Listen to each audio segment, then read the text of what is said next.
Good morning दोस्तों, स्वागत है आपका आज के मुख्य समाचारों में। जी हाँ दोस्तों, आपको यहाँ पर देखने को मिलेंगी सुबह से लेकर शाम तक की तमाम बड़ी खबरें, मुख्य समाचार, ब्रेकिंग न्यूज़ अपडेट्स के रूप में। तो दोस्तों, आप सभी लोगों से रिक्वेस्ट है इस वीडियो को ज़्यादा से ज़्यादा लाइक और शेयर करें। तो दोस्तों सीधे चलते हैं आज की पहली बड़ी खबर की ओर। यूपी में स्पीकर का शोर हुआ डाउन, 6031 लाउड स्पीकर हटे, 29,000 की आवाज धीमी हुई। शामली में मुस्लिमों ने खुद उतारे स्पीकर।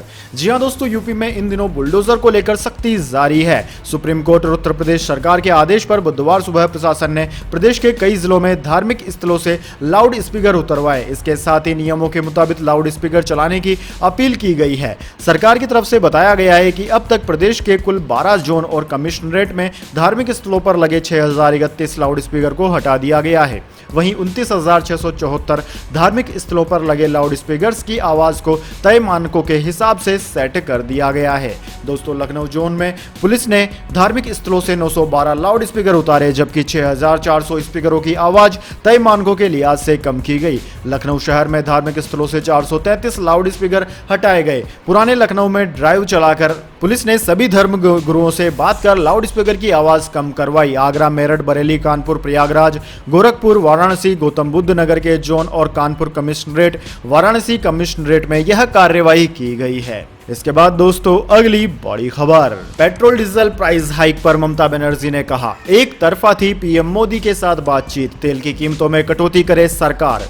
जी हां दोस्तों, पीएम मोदी की मुख्यमंत्रियों के साथ बैठक खूब चर्चा में है, क्योंकि इस बैठक में पीएम मोदी ने पेट्रोल डीजल पर लगाए जाने वाले टैक्स का जिक्र कर गैर बीजेपी शासित राज्यों पर हमला बोला। हालांकि इस बैठक में राज्यों को बोलने का मौका नहीं मिला, इसलिए अब सभी राज्यों के मुख्यमंत्रियों की तरफ से बयान जारी किया जा रहा है। इसी क्रम में पश्चिम बंगाल की सीएम ममता बनर्जी ने भी जवाब दिया है। पीएम मोदी ने इस बैठक में पश्चिम बंगाल का भी जिक्र किया था और कहा था कि राज्य ने तेल पर लगने वाले टैक्स में कटौती नहीं की, जिससे लोगों को राहत नहीं मिल पाई है। अब ममता बनर्जी ने इसका जवाब देते हुए कहा कि ईंधन की कीमतों में बढ़ोतरी पर प्रधानमंत्री मोदी के साथ बातचीत एक तरफा थी, हम उनसे सहमत नहीं है। ममता ने कहा कि पीएम ने बैठक के दौरान पेट्रोल, डीजल और घरेलू गैस की बढ़ती कीमतों के मुद्दे को छोड़ दिया और कहा कि राज्यों को कीमतें कम करनी चाहिए, लेकिन राज्य ऐसा कैसे कर सकते हैं? आपने कीमतें बढ़ाई है, क्या आपने तेल की कीमतों से हुई अपनी इनकम देखी है? ममता ने आगे कहा कि हमने कहा था कि केंद्र और राज्यों का रेवेन्यू बराबर होना चाहिए, लेकिन वो राजी नहीं हुए,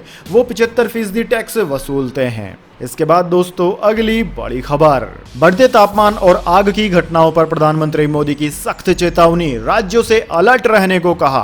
जी हां दोस्तों, देश में भीषण गर्मी पड़ रही है, तापमान हर दिन नए नए रिकॉर्ड बना रहा है। बढ़ते तापमान की वजह से देश के कई हिस्सों में आग लगने की घटनाएं सामने आ रही है। दोस्तों, जंगलों में आग लग रही है। इन सब घटनाओं पर प्रधानमंत्री नरेंद्र मोदी ने सख्त नाराजगी जताई है। उन्होंने राज्यों से यह सुनिश्चित करने के लिए कहा है कि बढ़ते तापमान के कारण किसी भी राज्य में आग लगने की घटना सामने न आए। एचटी की खबर के मुताबिक प्रधानमंत्री नरेंद्र मोदी ने कोविड-19 पर राज्यों के मुख्यमंत्रियों की बुलाई गई समीक्षा बैठक में यह बात कही। इसके बाद दोस्तों अगली बड़ी खबर, कोरोना पर मीटिंग, विपक्ष पर निशाना, प्रधानमंत्री मोदी की टैक्स घटाने की अपील। उद्धव ठाकरे बोले, भेदभाव न करे सरकार, बकाया जीएसटी अब तक नहीं मिला।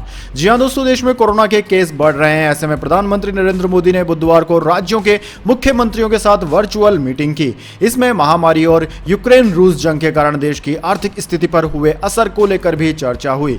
दोस्तों, पीएम मोदी ने राज्यों से उनके हिस्से का टैक्स घटाने की अपील की है, ताकि जनता पर महंगाई का बोझ कम किया जा सके। दोस्तों, प्रधानमंत्री मोदी की इस अपील के बाद राज्य सरकारों के बयान सामने आ रहे हैं। महाराष्ट्र के सीएम उद्धव ठाकरे ने कहा कि सबसे ज्यादा टैक्स लेने वाला राज्य महाराष्ट्र है, लेकिन केंद्र सरकार हमसे भेदभाव कर रही है। केंद्र से मिलने वाला 26,500 करोड़ रुपए का जीएसटी अब तक बकाया है। महाराष्ट्र के मुख्यमंत्री उद्धव ठाकरे ने कहा कि यह सच नहीं है कि राज्य के कारण पेट्रोल डीजल महंगा हुआ है। मुंबई में 1 लीटर डीजल पर टैक्स का हिस्सा केंद्र के लिए 24.38 रुपए और राज्य के लिए 22.37 रुपए है। पेट्रोल टैक्स का हिस्सा केंद्रीय कर के रूप में 31.38 रुपए और राज्य कर के रूप में 32.55 रुपए है। जनता को राहत देने के लिए राज्य पहले ही प्राकृतिक गैस में टैक्स राहत दे चुका है। इसके बाद दोस्तों अगली बड़ी खबर, सोनिया गांधी का पुत्र मोह, प्रशांत किशोर हुए दूर, प्रियंका को कांग्रेस अध्यक्ष बनाना और पार्टी में सुधार की खुली छूट चाहते थे प्रशांत किशोर। जी हां दोस्तों, सोनिया गांधी के साथ 10 दिनों तक लंबी चली एक्सरसाइज के बाद अचानक प्रशांत किशोर के पार्टी में शामिल नहीं होने ने सभी को चौंका रखा है। इसके पीछे एक बड़ा कारण सामने आया है। बताया जा रहा है कि प्रशांत ने प्रियंका गांधी वाड्रा को पार्टी में अध्यक्ष पद की जिम्मेदारी देने की मांग की थी और साथ ही वे पार्टी के अंदर सुधारों के लिए फ्री हैंड यानी कि हर तरह की छूट चाहते थे। लेकिन सोनिया गांधी राहुल गांधी को ही पार्टी अध्यक्ष बनाना चाहती है। ऐसे में उनके पुत्र मोह के कारण पीके को पार्टी में एंट्री से पहले ही बाहर का रास्ता देखना पड़ा। दोस्तों, टाइम्स ऑफ इंडिया की रिपोर्ट के मुताबिक मंगलवार सुबह तक सब कुछ ठीक था। सोमवार को कांग्रेस अध्यक्ष सोनिया गांधी ने राजनीतिक चुनौतियों से निपटने के लिए एम्पावर्ड एक्शन ग्रुप 2024 के गठन की घोषणा की थी और प्रशांत किशोर को इस ग्रुप में शामिल होने का ऑफर दिया था। लेकिन प्रशांत किशोर ने प्रस्ताव को ठुकराते हुए कहा कि कांग्रेस को मेरी नहीं, अच्छी लीडरशिप और बड़े पैमाने पर बदलाव की जरूरत है। इसके बाद दोस्तों, अगली बड़ी खबर, फ्री स्पीच पर एलन मस्क की सफाई। पहले कहा था फ्री स्पीच की आजादी देंगे, अब बोले सब कानून के हिसाब से होगा। जी हां दोस्तों, ट्विटर के नए मालिक एलन मस्क इस प्लेटफॉर्म पर फ्री स्पीच का दावा कर रहे हैं, जिसके बाद कई लोग इसका विरोध कर रहे हैं। लोगों का मानना है कि इससे ट्रोलर्स को खुले मंच पर गाली गलौज व गलत सूचनाएं फैलाने का लाइसेंस मिल जाएगा। इस बीच अब मस्क ने फ्री स्पीच का मतलब समझाया है। एलन मस्क ने क्लेरिफिकेशन ट्वीट में लिखा है कि मैं उस सेंसरशिप के खिलाफ हूं जो कानून से अलग हो। फ्री स्पीच से मेरा मतलब है जो कानून के हिसाब से हो। अगर लोगों को कम फ्री स्पीच चाहिए तो उन्हें सरकार से इसको लेकर कानून बनाने की मांग करनी चाहिए। इसलिए कानून से परे जाना लोगों की इच्छा के विपरीत है। दरअसल दोस्तों, ह्यूमन राइट्स ग्रुप का कहना है कि बिना किसी गाइडलाइन के फ्री स्पीच की अनुमति देने से ट्विटर पर हेट स्पीच कंटेंट भर जाएगा। एक्सपर्ट्स का भी मानना है कि इससे फर्जी सूचनाओं का खतरा बढ़ जाएगा। इसके बाद दोस्तों, अगली बड़ी खबर, कोविड-19 वैक्सीन। कोरोना वैक्सीन की दूसरी और तीसरी डोज के बीच का अंतर कम कर सकती है सरकार। जी हां दोस्तों, देश भर में एक बार फिर कोरोना के मामले बढ़ रहे हैं, जिसे देखते हुए तमाम तरह की सावधानियां बरती जा रही है। साथ ही तेजी से वैक्सीन की बूस्टर डोज देने पर भी ध्यान दिया जा रहा है। अब दोस्तों, इसे लेकर एक बड़ी खबर सामने आई है। सूत्रों के मुताबिक केंद्र सरकार जल्द ही वैक्सीन की दूसरी और तीसरी डोज के बीच के अंतर को कम कर सकती है। दोस्तों, आपकी जानकारी के लिए बता दें, केंद्र सरकार ने हाल ही में 18 साल से ऊपर के सभी लोगों को वैक्सीन की तीसरी यानी कि प्रिकॉशन डोज लेने की इजाजत दी थी। लेकिन इसके साथ यह भी कहा था कि दूसरी और तीसरी डोज के बीच कम से कम 9 महीने का अंतर होना जरूरी है। यानी कि अगर आपने जनवरी 2022 में पहले डोज लगवाई तो आपको दूसरी डोज सितंबर 2022 में लगाई जाएगी। केंद्र सरकार की तरफ से जारी इस गाइडलाइन को लेकर कई तरह के सवाल भी खड़े हो रहे थे। तमाम एक्सपर्ट्स का कहना था कि दूसरी और तीसरी डोज के बीच के गैप को कम करना चाहिए। इसके बाद दोस्तों, अगली बड़ी खबर, बिलावल भुट्टो ने ली मंत्री पद की शपथ, बनेंगे पाकिस्तान के अगले विदेश मंत्री। जी हां दोस्तों, काफी उबाओह के बाद में आखिरकार पाकिस्तान में बिलावल भुट्टो जरदारी ने मंत्री पद की शपथ ले ही ली।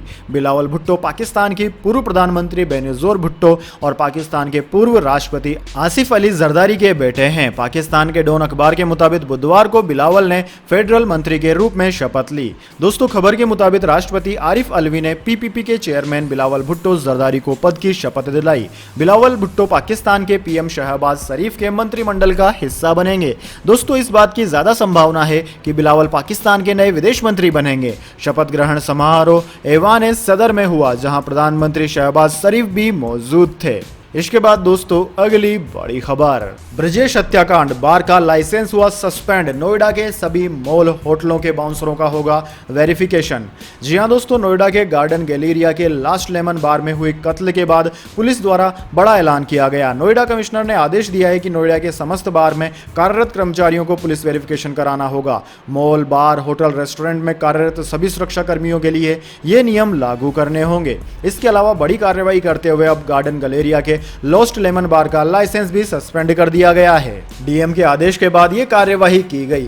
दोस्तों, बताया जा रहा है कि बार का मालिक रघुराज सिंह मुरादाबाद का रहने वाला है। इस मामले की बात करें तो लॉस्ट लेमन बार में ब्रजेश के बिल को लेकर कुछ कहासुनी हो गई थी। उस विवाद के बाद ही बाउंसरों द्वारा उसकी पीट पीट कर हत्या कर दी गई। ब्रजेश नोएडा सेक्टर 80 की एक कंपनी में नौकरी करता था। उसकी उम्र 30 साल थी। ब्रजेश राय कंपनी में बतौर परचेज मैनेजर तैनात हुए थे। ब्रजेश अपनी पत्नी और 2 बच्चों के साथ प्रयाग सेक्टर 76 स्थित आम्रपाली प्रिंसले स्टेट सोसाइटी में रहते थे। इसके बाद दोस्तों अगली बड़ी खबर, कोरोना का खतरा दिल्ली में सबसे ज्यादा, जानिए 24 घंटे के आंकड़े। जी हां दोस्तों, भारत में पिछले 24 घंटे में कोरोना वायरस के 2927 मामले सामने आए। इनमें से 1203 मामले यानी कि लगभग आधे दिल्ली से हैं। दोस्तों दिल्ली में पिछले 24 घंटे में एक मौत भी दर्ज की गई। हालांकि राहत की बात यह है कि भारत में कुल मौतों की संख्या बहुत ज्यादा नहीं है। इस बार कोरोना के गंभीर मामले कम ही हैं। दोस्तों भारत में पिछले 24 घंटे में 32 मौतें दर्ज हुई, लेकिन इस डाटा को विस्तार से देखने पर पता चलता है कि 32 में से 22 मौतें केरल राज्य ने वो जोड़ी हैं जिन्हें अब कोरोना से हुई मौत माना गया, जबकि ये मौत पहले ही हो चुकी थी। इस तरह 4 मौतों का डाटा भी पिछले दिनों का है, जिसे केरल ने अब अपडेट किया है। इस तरह 32 में से 26 मौतें पुराने डाटा को अपडेट करने की वजह से हुई है। वहीं दोस्तों दिल्ली में अचानक कोरोना से जुड़ी तमाम पाबंदियां हटाए जाने, मास्क लगाने में पिछले दिनों ढील देने और स्कूल के एक साथ खुलने से कोरोना वायरस के मामलों में बढ़ोतरी हो रही है। बढ़ते मामलों के बाद ही दिल्ली सरकार को मास्क फिर से अनिवार्य करना पड़ा और 500 रुपए का जुर्माना भी लगाना पड़ा। भारत समेत दिल्ली में ओमिक्रॉन BA.1.1.529 और इसका सब लीनियस वेरिएंट BA.2.1.1 मिलकर कोरोना बढ़ा रहा है।